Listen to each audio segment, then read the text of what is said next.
once again go back to a very simple theory. What are thoughts?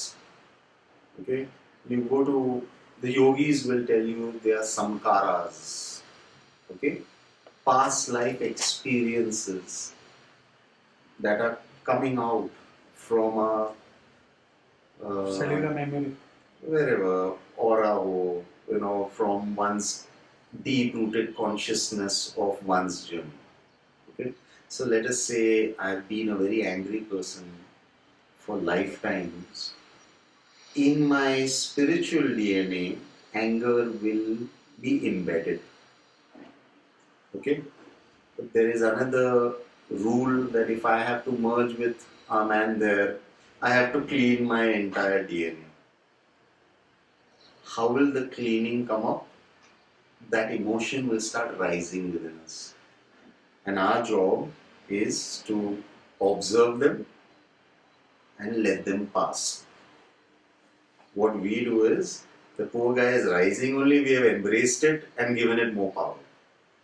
Okay? So some people have sexual cravings, and some people have anger, and some people gossip and bitch. Okay? These are all part of, and they're equally in that same thing. Remember one thing, emotion is energy. When you give energy a particular intensity and emotion, it becomes that particular energy. Like Kundalini is rising. If I use it sexually, it means I have got sexual cravings. So I've used the energy for sexual outpouring. Kundalini is rising and I use it in the form of anger, that energy becomes anger. If I use it for sloth, it becomes sloth. But if I don't use it, I let it take its own course, the energy knows where to go. It knows what to feed and what to extinguish. Okay? So thoughts are basically samkaras or past life experiences or desires or needs which keep cropping up. And then when you attach yourself to that thought, you're giving more desire and more intensity and more emotion, and then you're taking it to another karmic level. Okay? So when a thought enters my head, it could be a simple thought that I wish I could shoot all the politicians. There's so much of poverty, there's so much of stuff going on. If I let the thought just go, I don't entertain it or I don't fight it. It means sometime in my past lifetime, maybe I had wanted to assassinate some politician. It has come about, it has gone off. There could be 50 such emotional thoughts attached to this killing of politicians. So 50 times, 100 times this thought is going to rise. Till from my spiritual DNA, this sludge has emptied itself out. Okay? This is one thought, this is one experience, this is one desire. Imagine how many of that are there. So they will, and when you meditate, when you pray, these things come out more because prayers, meditation are meant to cleanse you. So there will be a lot of people who will come and say, I am doing this meditation and I am getting more angry. Or I am getting more horny. Two things come about. Why? These are the two most raw emotions. We have carried this emotion since we have been animals. Sex and hunger and anger. So when you pray, meditate and all, there's cleansing going on, so they're rising. Now either you let them go or you start feeding them energy by thinking of it. The more you think of it, the more stronger they are going to get, and is going to have a domino effect within you. So one of the reasons why meditation is so important is this also, that it will unlatch the sludge. But our job is to be that of an observer. Our job is not to embrace it or fight it or contemplate or philosophize. Our job is to let it be released. It will release itself from our auric body merge itself with the divine radiance and become the divine radiance. But when we start thinking, I'm a damn bad guy, I had this thought, or what am I doing? I shouldn't be thinking this. We have started giving fuel to the fire. That is where mantra and chanting comes about. That is where being in the moment comes about. That is where focusing on your breath comes about. So that let all this rise and merge with the divine radiance, and you are empty. And when you are empty, then you are filled with the divine energy. Okay? So more focus we give our anger, our hate, our thoughts, our lust, we are fueling them, we are making them from a spark into a raging fire, and eventually we are going to get burnt in that raging fire. This is why it is so important to be in the moment. When you are in the moment, all this cannot touch you. And if you are in the moment, even if these things start, showing themselves, being in the moment, you will not even know when they have passed away. So this is why all our religious books, all our spiritual gurus have been harping, poor guys, silence, silence, silence. Most people take silence as keep quiet. That's not silence. That is to shut up. Silence is here and here in harmony. Meher Baba said silence. What they have done is, at his samadhi, even a child can't giggle. Meher Baba says silence. The child is giggling. Let the child giggle. Silence. He was talking about internal silence. We have completely put it as though Meher Baba loved to be, dumb and mute. Silence is a state of mind. Silence is a state of being. I can talk how much ever I want to, but if I am in a centered state, I am coming from a state of silence. It's got nothing to do with the verbal communication. So the best thing that we can do for ourselves is be observant to what is coming out from our spiritual DNA, and 90% will be shit. Let it go. 10% can be contemplated on. That is it. And I think, even in practical day-to-day life, let us say you're working and there's some guy who keeps, spewing negativity. Best thing would be to ignore that person. Now imagine you turning your table, letting your work be, and start to philosophize with that person. You're finished. And unemployed after a while.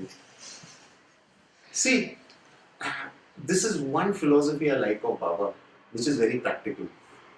He says, any given situation, there are 3 ways of handling it. Any given situation.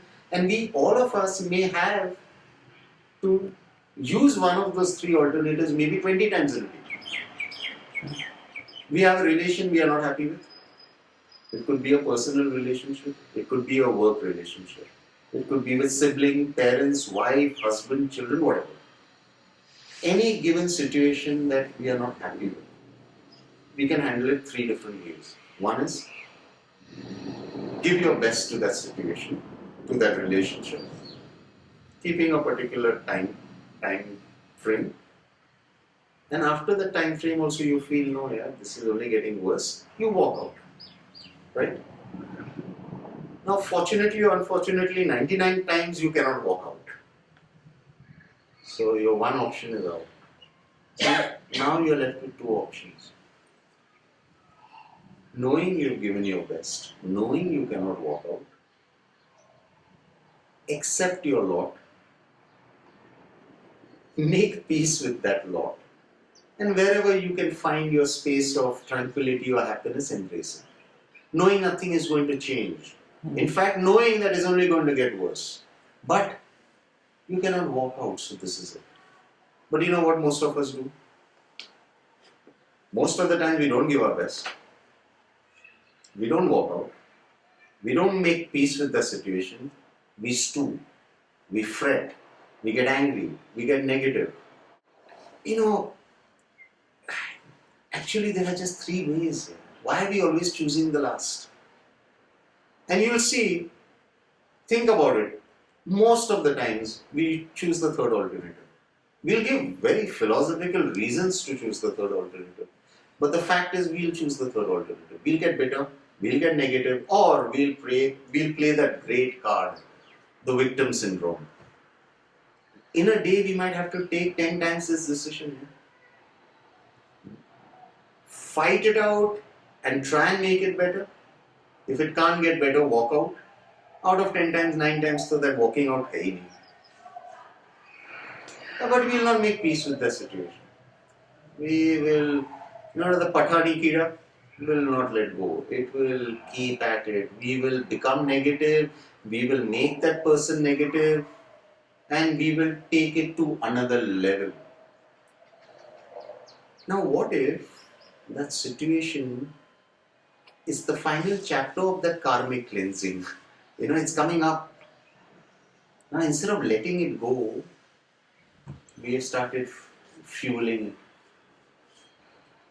And the master is scratching me and saying, so I believe we are the masters of our heaven and hell. And whoever said it really knew his, work. That we create our own heaven and hell. God and master has no lena dena. And then we say, faith. I have faith in my master. He will take care of this situation. Means you made your master a butler also. Hey, bhaiya, I have faith in you. Now you get the order properly. Don't we do it? No, I have said my prayers. I have a lot of faith in Sai Baba. He won't let me down. My son will become an engineer. Arey, your son shouldn't have passed 4th standard. Engineer to dur ki baat hai. No, I have faith in Sai Baba. So because you have faith in Baba, Baba has to oblige you. It's like he has to pay the price of our faith. The second is, I know I will go through karmic cleansing, but my master will see me through. Once again, your faith is that I know I will go through all this. And everything will have an issue, but my master will see me through. Or there is a bus accident and your family member has survived, 10 have died, and he says, see how great my master is. He saved my son. Why? Your master was not great for those other people. What? He killed their children? No. Each one is experiencing their own ramification. Your son has lived not because of your master's grace. Your son has lived because karmically your son had to live. Because if your son lived only by your master's grace, then your master is impartial. He's left 9 people to die. So where is your master in this? I think faith is when you say, you know what, I've left it to you, Baba. You know best. Just give me strength and wisdom to go through it. I think then you're talking about faith. Otherwise, everything again is business deals. So we as human beings, we have a taka with everything. It's like our Indians are there even in North Pole. Like I'll be there with a tea stall, hey. So we have a business dealings with everything. Why should we leave God? So we have included God, which is our final, share, lena dena. I have faith in you, now you bloody well don't let me down. Earlier, you go to the villages now, even now, their spirituality is very simple. They'll say, Naseeb hai. Nee kelo, nai jalo, maja naseeb. I have done my work, I have given my shot. If it has not happened, God knows best. So it's not a fatalistic approach.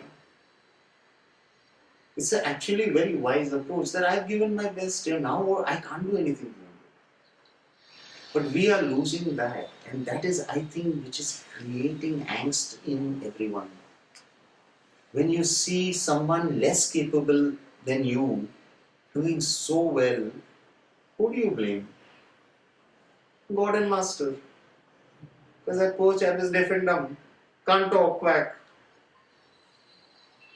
we are not telling ourselves that this guy is eating out of his karma. Because that is what the reality is. We are eating out of our ramifications, yeah, our reward points, brownie points. Okay, Jai Baba.